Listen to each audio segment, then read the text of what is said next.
السلام علیکم۔ قرآن مجید کی سورہ بقرہ میں اللہ تعالیٰ نے جس مقام پر تحویل قبلہ کا حکم نازل کیا ہے، وہاں اس حکم کی مصلحتیں بیان کرتے ہوئے اللہ تعالیٰ نے بعض بڑی اہم باتیں کی ہیں۔ ان میں سے ایک بات تو یہ ہے کہ ابتدائی مرحلہ پر اگر بیت المقدس کو قبلہ بنایا گیا تو اس کی وجہ یہ تھی کہ اللہ تعالیٰ صحابہ کرام کو جانچنا چاہتے تھے کہ ان میں سے کون ہے جو اپنے تعصبات کا پیرو ہے اور کون ہے جس کے لیے اللہ کے رسول کی بات سب سے زیادہ اہم ہے۔ وہ سب کے سب اس امتحان میں کامیاب ہوئے، اپنے تعصبات سے اوپر اٹھے۔ مکہ سے انہیں بڑی محبت تھی، حرم ان کے لیے سب سے زیادہ محترم تھا، لیکن اس کے باوجود انہوں نے اللہ تعالیٰ کے حکم پر مکہ کو چھوڑ کر بیت اللہ کو چھوڑ کر انہوں نے بیت المقدس کو اپنا قبلہ بنایا اور اس کی سمت رخ کر کے نماز کو وہ ادا کرتے رہے۔ تو یہ بات انہوں نے اپنے بارے میں ثابت کر دی کہ وہ اپنے تعصبات کے پیرو نہیں ہیں، بلکہ جس چیز کو وہ محترم سمجھتے تھے، جس سے ان کا تعصب وابستہ تھا، یعنی بیت اللہ، جب اللہ کا حکم آیا تو اس بیت اللہ کو بھی انہوں نے چھوڑ دیا،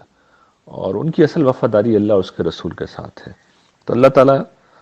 یہ بتاتے ہیں کہ بہت بڑا امتحان تھا،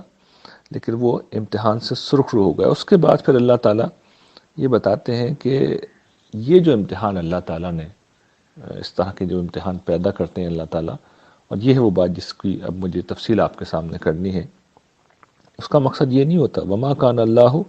لیضیع ایمانکم، اللہ تعالیٰ کے پیش نظر یہ نہیں ہوتا کہ اس طرح کے امتحانوں کو ذریعہ بنائے کہ ان سے لوگوں کا ایمان ضائع ہو جائے۔ ظاہر ہے کہ جب یہ امتحان آتے ہیں تو دونوں امکانات ہوتے ہیں کہ انسان جو ہے وہ اپنے ایمان کی پختگی کا ثبوت دے اور اللہ کی قربت حاصل کرے اور اللہ کی سند رضا حاصل کرے، اس کی رحمت حاصل کرے، اور دوسرا امکان یہ بھی ہوتا ہے کہ فیل ہو جائے اور اس کے کفر کا پردہ چاک ہو جائے، اس کی منافقت کا پردہ چاک ہو جائے۔ تو اللہ تعالیٰ کا طریقہ یہ نہیں ہے۔ تو یہاں سے یہ بات نکلتی ہے کہ اللہ تعالیٰ جب امتحان پیدا کرتے ہیں تو اصلاً ان کے پیش نظر یہی ہوتا ہے کہ جو اہل ایمان ہیں، جو مخلص لوگ ہیں، جو مومن ہیں، وہ خدا کا قرب حاصل کریں۔ ان کا ایمان ضائع کرنا کبھی اللہ تعالیٰ کے پیش نظر نہیں ہوتا۔ تو یہ اس چیز میں بڑی امید ہے، بڑی ہوپ ہے ان لوگوں کے لیے جو اللہ کو سچے دل سے اپنا رب مانتے ہیں اور اس کی ہدایت پر عمل کرنے کے لیے تیار رہتے ہیں اور اس کے دین کی نصرت کا کام کرتے ہیں۔ ان کی زندگی میں امتحان آتے ہیں، لازماً آتے ہیں، وہ مشکلات سے گزرتے ہیں، لیکن یہ بہت بڑی تسلی ہے کہ ان مشکلوں سے ایسا کبھی نہیں ہوگا کہ اللہ تعالیٰ ان کا ایمان ضائع کر دیں گے، بلکہ اللہ تعالیٰ انہیں اپنے سے قریب کرتے ہیں، اور اس موقع پر اگر ان سے کسی کمزوری کا ظہور ہوتا بھی ہے تو وہ گویا کہ ان کی اصلاح کا ایک ذریعہ بن جاتا ہے اور وہ اپنے آپ کو بہتر بنا لیتے ہیں۔ ہاں، جن لوگوں کے دل میں نفاق ہے